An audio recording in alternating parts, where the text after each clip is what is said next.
everyone.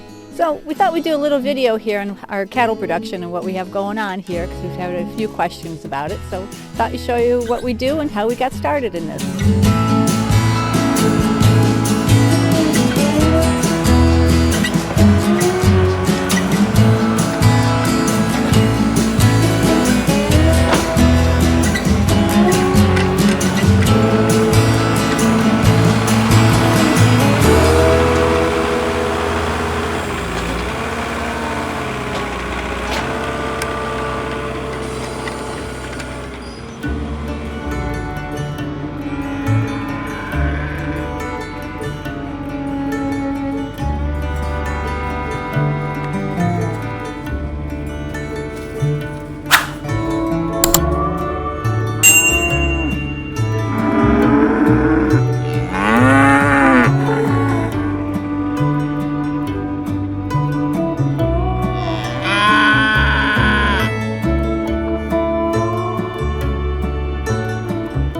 So the reason we got into raising the steer is that we had the 5 acres and my dad suggested that maybe we should raise a steer every year.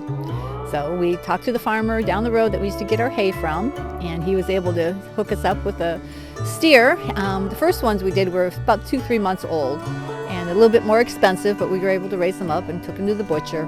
Next one we did, we got day-old calves. They were part dairy and usually part Hereford at that time, and they were bucket calves, and I used to have to feed them with a bucket, which was kind of hilarious. But I was able to get through that, and once you got them off the bucket and grain them out, it worked out really well. So 30 years ago, you never heard about grass-fed beef. Everything was grain raised. So Doug and I were able to go to our local commodity and have a special mixture made up, and I think it was like a 16% protein. And we'd go pick up 500 pounds at a time in bags and bring them out to the farm and feed the calves that way, and then take them to the butchers. And now we've changed our whole thing. For the past 20 years, we've been doing grass-fed out here once we moved to our permanent farm here. So if you want to do your grass-fed on a small scale, it's fairly easy to do. Best thing to do is find a farmer that lives around you and ask them, if you could get the hay right off the field when they bale it in the summertime, because you usually get a much better price because they don't have to store it, take it in their barn, take it out and sell it again. They'll just bring it right to you and you store it for them. And that's the easiest way to do a grass-fed beef on a small scale. So even if you are on a small scale, you can still rotate your pastures. It's simple to do, just make sure you have gates in between and you can segregate the cows off of each section and rotate them through every couple weeks. This way it gives the pasture time to grow back up, and you get make sure the cows don't get a lot of manure in their area where they're grazing, and it really keeps the worms down. You don't have to worry about worming them if you can do the rotational pasture with them. So for fencing, Doug and I opted to go with high tinsel, which is very economical. Don't have to put a lot of fence posts in, and you electrify 1 or 2 of the wires, and once the cows learn about the electric, they don't break through it. There's even parts of our pasture now that we have just 1 wire around it, and they know not to even go near it, which is kind of a good thing. And that's another reason why we have Herefords, because they are so much calmer and easier going than the Angus. When we first started raising cattle, they were a Holstein crossed usually with a Hereford.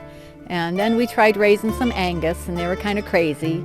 And the Holstein cross, it was a good mixture, but it didn't get as good a quality of beef as you would with the Angus. But the Angus were kind of crazy, so we ended up going with Herefords, and the meat quality is just as good as an Angus, and they are so much calmer and easier for us to handle.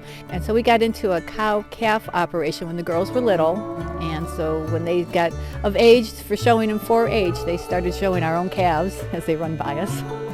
And they did very well at the show, at the fair here.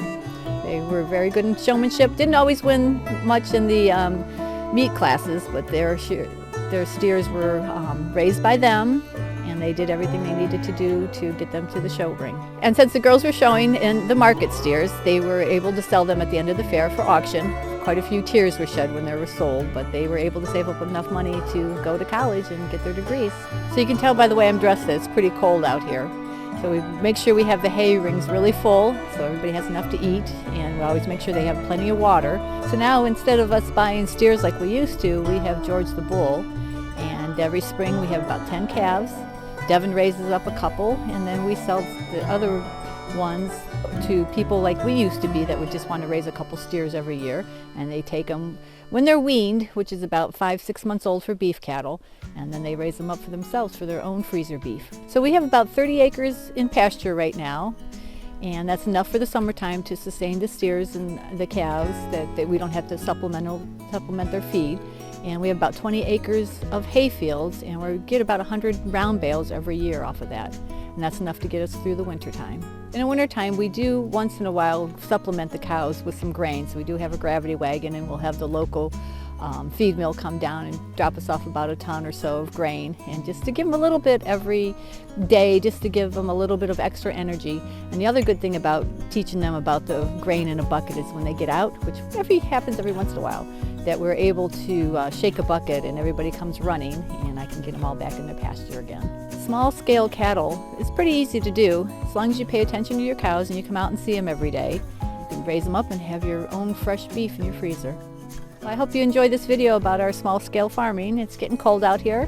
Everybody's been checked and watered, so I'm going to head back to the greenhouse. See you guys next video.